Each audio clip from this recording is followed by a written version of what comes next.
que dans notre société, parler de sexualité et de reproduction est un sujet hyper tabou. Il faut être courageuse pour en parler avec sa famille, en plus de ça, même sa sœur. On peut parler de certains sujets avec les ordinateurs que l'on ne peut pas avec les parents. Dans la rue, on peut avoir beaucoup d'informations qui ne sont pas forcément véracées. Sur Internet, on a beaucoup d'informations qui peuvent être toxiques. Alors on se pose des questions. Pourquoi? C'est parce que les jeunes ne disposent pas d'informations suffisantes.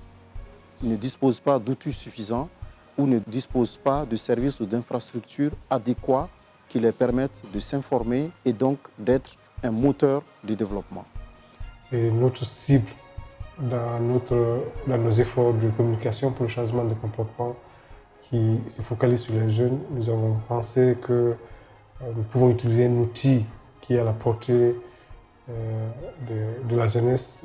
Nous avons eu l'idée de développer une application qui contient des informations sur la santé de la reproduction.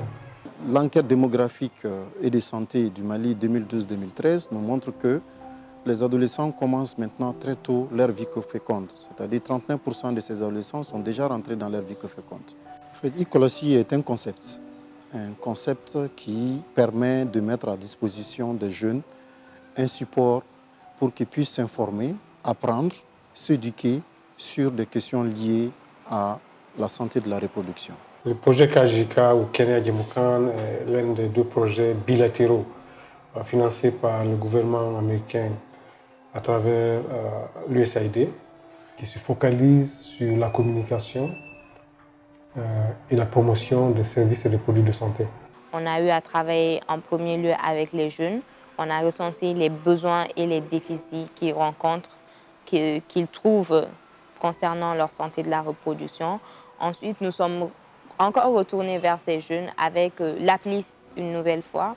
Nous avons travaillé avec le niveau national, en l'occurrence la DNS, le CNIEX, ainsi que le Haut Conseil national de lutte contre le sida, qui ont participé en tout cas à la correction du contenu du livret. Parce que durant tout le processus de validation, nous avons aussi invité les jeunes pour qu'il y ait un débat. Nous avons rencontré les enseignants pour que le contenu soit le plus accessible possible aux jeunes et aux adolescents. Avant tout, on aimerait que l'application et le livret soient utilisés dans le milieu scolaire, universitaire, dans les écoles professionnelles, etc.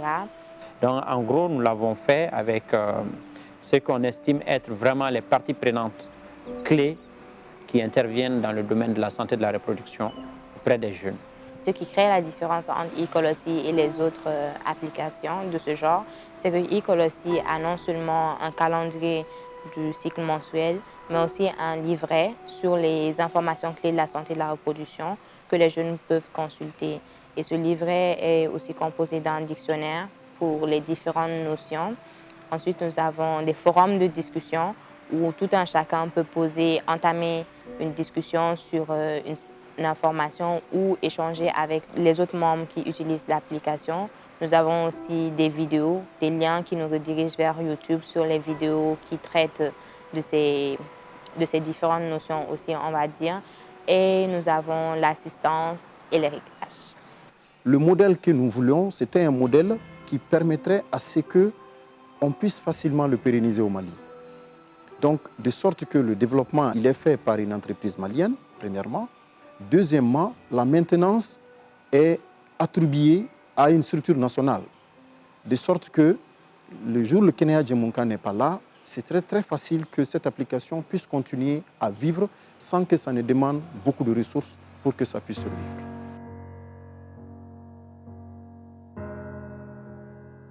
Quand on est jeune, on est un acteur de changement positif dans la vie de son pays, dans son entourage, entre autres.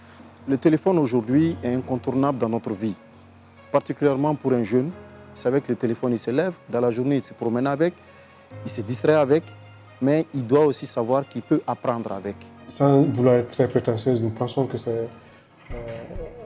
peut sauver des vies. Être jeune, c'est surtout être responsable. Et en étant responsable, on le devient aussi pour tout le monde en quelque sorte. Il faut vraiment que les jeunes s'approprient de cette application pour enfin avoir un ami, un conseiller et un confident personnel.